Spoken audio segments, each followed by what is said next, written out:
Praise the Lord. இந்த மே மாதத்தில் 29ஆம் தேதி ஆகிய இந்த புதன்கிழமையின் காலை வேளையில் தேவ சமூகத்தில் வந்திருக்கிற ஒவ்வொருவரையும் கர்த்தர் தாமே ஆசீர்வதிப்பாராக. இந்த நாளிலும் நம்ம தியானிக்கிற கர்த்தருடைய வார்த்தை நம்முடைய பரிசுத்த வேதாகமத்தில் நெகேமியாவின் புஸ்தகம் 4ஆம் அதிகாரம் 14ஆம் வசனம். The book of Nehemiah chapter 4 verse 14. அதை நான் பார்த்து எழும்பி பிரபுக்களையும் அதிகாரிகளையும் மற்ற ஜனங்களையும் நோக்கி, அவர்களுக்கு பயப்படாதிருங்கள், நீங்கள் மகத்துவமும் பயங்கரமுமான ஆண்டவரை நினைத்து உங்கள் சகோதரருக்காகவும் உங்கள் குமாரருக்காகவும் உங்கள் குமாரத்திகளுக்காகவும் உங்கள் மனைவிகளுக்காகவும் உங்கள் வீடுகளுக்காகவும் யுத்தம் பண்ணுங்கள் என்றேன். அல்லேலூயா. ஆண்டவருடைய அருமையான இந்த வசனத்துக்காக கர்த்தரை ஸ்தோத்திரிக்கலாமா? இந்த வார்த்தையில் இந்த அதிகாரத்தில் நம்ம பார்க்குறோம், நெகேமியா என்பவர் கர்த்தருடைய விழுந்து போன அலங்கத்தை அவர் கட்டி எழுப்பும்படியாக அவர் எருசலேமுக்கு கடந்து வந்து அந்த பணியை அவர் செய்கிறார். அந்த நல்ல வேலைக்கு அநேகர் தோள் கொடுத்து அந்த அலங்கத்தை அவர்கள் கட்டி எழுப்புகிறார்கள். தேவனுடைய எருசலேம் ஆலயத்தை சுற்றிலும் இருக்கிற அலங்கம் உடைக்கப்பட்ட நிலைமையிலிருந்து அந்த அலங்கத்தை அவர்கள் கட்டி எழுப்பும் பொழுது அவர்களுக்கு எத்தனையோ காரியங்கள் அவர்களை சோர்வுபடுத்துகிற சூழ்நிலைகள் இந்த இடத்துல உருவாகிறத நம்ம பார்க்குறோம். 4ஆம் அதிகாரத்தில் முதல் வசனத்துலேருந்து நான் வாசிக்கிறேன். நாங்கள் அலங்கத்தை கட்டுகிற செய்தியை சன்பல்லாத் கேட்ட பொழுது அவன் கோபித்து எரிச்சல் அடைந்து யூதரை சக்கந்தம் பண்ணி, அந்த அற்பமான யூதர் செய்கிறது என்ன? அவர்களுக்கு இடம் கொடுக்கப்படுமோ? பலியிடுவார்களோ? ஒரு நாளிலே முடித்து போடுவார்களோ? சுட்டெரித்து போடப்பட்டு மண்மேடுகளான கற்களுக்கு உயிர் கொடுப்பார்களோ என்று தன் சகோதரருக்கும் சமாராவின் சேனைக்கு முன்பாக சொன்னான். அப்பொழுது அம்மோனியனாகிய தொபியா அவன் பக்கத்திலே நின்று, அவர்கள் கட்டினாலும் என்ன? ஒரு நரி ஏறி போனால் அவர்களுடைய கல் மதில் இடிந்து போகும் என்றான். அப்போ இப்படியெல்லாம் என்ன செய்கிறாங்க? கட்டுகிறவர்களுக்கு விரோதமாய் பேசுகிறத பார்க்குறோம். அவர்களை நகைத்து அவர்களை துன்பப்படுத்தி அவர்களுக்கு சோர்வு உண்டாக்கும்படி வார்த்தைகளினாலே அப்படியாய் பேசுகிற ஒரு காரியத்தை நம்ம பார்க்குறோம். அப்போது நெகேமியா ஜெபிக்கிறார், எங்கள் தேவனே, நாங்கள் அவமதிக்கப்படுகிறதை கேட்டு அவர்கள் நிந்திக்கிற நிந்தையை அவர்கள் தலையின் மேல் திருப்பி அவர்களை சிறையிருப்பின் தேசத்திலே சூறைக்கு ஒப்புக்கொடும். அவர்கள் அக்கிரமத்தை மூடி போடாதேயும், அவர்கள் பாவம் உமக்கு முன்பாக கொலைப்படாதிருப்பதாக கட்டுகிறவர்களுக்கு மனமடிவு உண்டாக பேசினார்களே. ஆமென். கட்டுகிறவர்களுக்கு மனமடிவு உண்டாகும்படி பேசுகிற ஒரு கூட்டம்தான் இந்த சன்பல்லாத், இந்த தொபியா. அப்போது நாங்கள் அலங்கத்தை கட்டி வந்தோம், அவர்கள் எல்லாரும் பாதி மட்டும் ஒன்றாய் இணைந்து உயர்ந்தது. ஜனங்கள் வேலை செய்கிறதற்கு ஆவலாயிருந்தார்கள். எருசலேமின் அலங்கத்தை கட்டுகிற வேலை வளர்ந்தேறுகிறது என்றும் இடிக்கப்பட்ட இடங்கள் அடைக்கப்பட்டு வருகிறது என்றும் சன்பல்லாத்தும் தொபியாவும் அரபியரும் அம்மோனியரும் அஸ்தரோத்தரும் கேட்டபோது அவர்கள் மிகவும் எரிச்சலாகி எருசலேமின் மேல் யுத்தம் பண்ண எல்லாரும் ஏகமாய் வரவும் வேலையை தடுக்கவும் அவர்கள் கட்டுப்பாடு பண்ணினார்கள். அவர்கள் என்ன செய்கிறாங்க? வேலை ரொம்ப மும்முரமாக நடக்குது, இதை நிறுத்தணும்னு சொல்லி அநேக கூட்ட ஜனங்கள் அந்த இடத்துல யுத்தம் பண்ணுவதற்காக வருகிறார்கள். அப்போ நெகேமியா என்ன செய்கிறார்? ஆனாலும் நாங்கள் எங்கள் தேவனை நோக்கி ஜெபம் பண்ணி அவர்கள் நிமித்தம் இரவும் பகலும் ஜாமக்காரர்களை வைத்தோம். அல்லேலூயா. அப்பொழுது யூதா மனிதர், சுமைக்காரரின் பலன் குறைந்து போகிறது, மண்மேடு மிச்சமாக இருக்கிறது, நாங்கள் அலங்கத்தை கட்டக்கூடாது என்றார்கள்.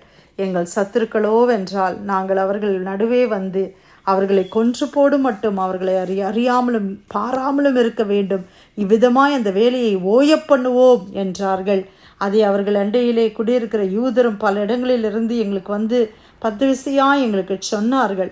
அப்பொழுது நான் அலங்கத்துக்கு பின்னாக இருக்கிற பள்ளமான இடங்களிலும் மேடுகளிலும் பட்டயங்களையும் ஈட்டிகளையும் வில்லுகளையும் பிடித்திருக்கிற ஜனங்களை குடும்பம் குடும்பமாக நிறுத்தினேன். அதை நான் பார்த்து எழும்பி பிரபுக்களையும் அதிகாரிகளையும் மற்ற ஜனங்களையும் நோக்கி, அவர்களுக்கு பயப்படாதிருங்கள், நீங்கள் மகத்துவமும் பயங்கரமுமான ஆண்டவரை நினைத்து உங்கள் சகோதரருக்காகவும், உங்கள் குமாரருக்காகவும், உங்கள் குமாரத்திகளுக்காகவும், உங்கள் மனைவிகளுக்காகவும், உங்கள் வீடுகளுக்காகவும் யுத்தம் பண்ணுங்கள் என்றேன். அல்லேலூயா. அப்போ இந்த சிச்சுவேஷன் நம்ம பார்க்குறோம்ல, எல்லாரும் யுத்தம் பண்ண வருகிறார்கள், அலங்கம் கட்டி முடிக்கப்பட வேண்டும். ஆகவே நெகேமியா என்ன செய்கிறாரு? ஜெபிக்கிறாரு, அந்த ஜனங்களை உற்சாகப்படுத்துகிறார், அவர்களுக்கு போர்க்கருவிகளை கொடுக்கிறார், ஆயுதங்களை ஒரு கையில் பிடித்து கொண்டு ஒரு கையில் அவங்க வேலை செய்கிறத பார்க்குறோம். அப்போ நெகேமியா ஒரு காரியத்தை சொல்கிறார், என்ன செய்ய வேண்டாம், நீங்கள் அவங்களுக்கு பயப்பட வேண்டாம், அவர்களுக்கு பயப்படாதிருங்கள். இந்த ஏராளமான கூட்ட ஜனங்கள், நமக்கு விரோதமாய் பேசுகிற ஜனங்கள், யுத்தத்தை பண்ண வேண்டும் என்று சொல்லி நம்முடைய காரியத்தை ஓய பண்ணும்படியாய் வருகிற ஜனங்களை குறித்து பயப்பட வேண்டாம். ஆனால் நீங்கள் யாரை நினைக்கணும்னு அவர் சொல்லுகிறாரு?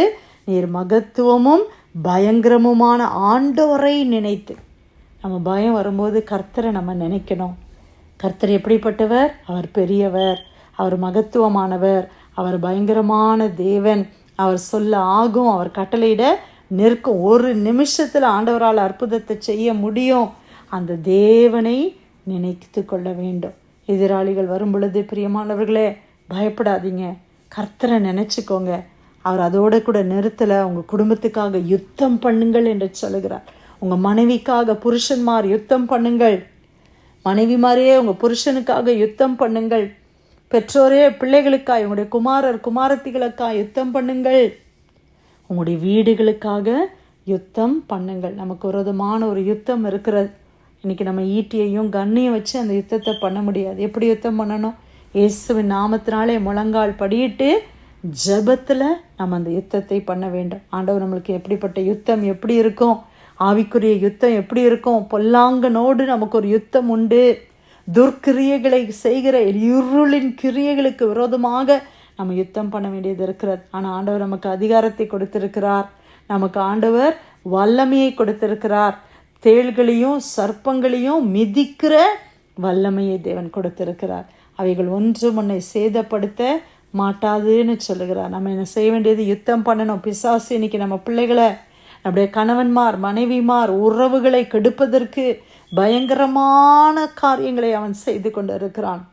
இன்னைக்கு நீங்கள் உங்கள் வீட்டுக்காக யுத்தம் பண்ணணும், நீங்கள் உங்களுடைய வீடுகளுக்காக ஜெபிக்கணும். பிரியமானவர்களே, ஜெபத்தை நம்ம விட்டுறக்கூடாது. இந்த ஜெபத்தின் மூலமாகத்தான் இந்த யுத்தத்தை நாம் செய்ய முடியும். இயேசுவின் நாமத்தில் பிசாசுக்கு நம்ம எதிர்த்து நிற்க வேண்டும். ஆவிக்குரிய பிள்ளைகள் குடும்பத்தில் ரட்சிக்கப்பட்டு ஆவியினுடைய வாழ்க்கையில் கர்த்தரோடு கூட நடக்கிற நமக்கு ஒரு பெரிய பொறுப்பு உண்டு. நம்ம என்ன செய்யணும்? ஆண்டவர் நம்மளே ஜாமக்காரராய் வைத்திருக்கிறார், நம்முடைய குடும்பத்துக்காக ஜெபிக்கிற பிள்ளைகளாய் வைத்திருக்கிறார். ஜெபிக்கிற நம்ம ஒரு நாளும் ஜெபத்தை சோர்ந்து போயிடக்கூடாது, ஜெபத்தை விட்டுறக்கூடாது. நீங்கள் ஜெபம் பண்ணுறதுனால தான் உங்களுடைய வீட்டில் ஒரு பாதுகாப்பு இருக்குது என்பதை புரிந்து கொள்ள வேண்டும். பிரியமானவர்களே, நம்முடைய ஜெபத்தின் மூலமாகத்தான் கர்த்தர் ஆசீர்வாதங்களை கொடுக்கிறார் என்பதை புரிந்து கொள்ள வேண்டும். அந்த ஜெபம் எப்படிப்பட்ட ஜெபமாக இருக்கணுமா? ஒரு யுத்த களத்தில் நிற்கிற ஜெபம், ஒரு வார்ஃபேர் ப்ரேயர். பிசாசை எதிர்த்து அவனை கட்டி ஜெபிக்கிற அந்த வல்லமையான ஜெபம் நம்முடைய வாழ்க்கையில் இருக்க வேண்டும். பரிசுத்த ஆவியானவர் அதுக்கு உதவி செய்கிறேன் என்று சொல்லுகிறார். ரோமர் 8 நம்ம வாசிக்கிறோம், நம்ம ஜெபிக்க வேண்டிய விதம் இன்னது என்று நமக்கு தெரியாதபடினாலே ஆவியானவர் என்ன செய்வாராம்? பெருமூச்சோடு கூட நம்மோடு இணைந்து அவர் ஜெபிக்கிறார். அல்லேலூயா. அதுக்கு தான் நம்ம பரிசுத்த ஆவியினுடைய அபிஷேகத்தை பெற்று வல்லமையாக நம்ம ஜெபிக்கணும். அது ஒரு யுத்தமான ஒரு ஜெபம். அந்த ஜெபத்தை ஜெபம் பண்ணும்போது பிசாசின் கிரியைகள் அழிந்து ஒன்றுமில்லாமல் போகும். இந்த அதிகாலையில் அடிக்கடி நம்ம ஜெபிப்போம். பிசாசு என்னென்ன திட்டம் வச்சுருக்கிறானோ அதெல்லாம் ஒன்றும் இல்லாமல் போகட்டும் ஆண்டவரே, நம்ம ஜெபிக்கிறோம் இல்லையா? அந்த மாதிரி நம்ம தொடர்ந்து நம்ம ஜெபிக்க வேண்டும். யுத்தம் பண்ணுங்கள், வீடுகளுக்காக யுத்தம் பண்ணுங்கள். ஹல்லேலூயா. இது அசதியாக இருக்கிற நாட்கள் அல்ல.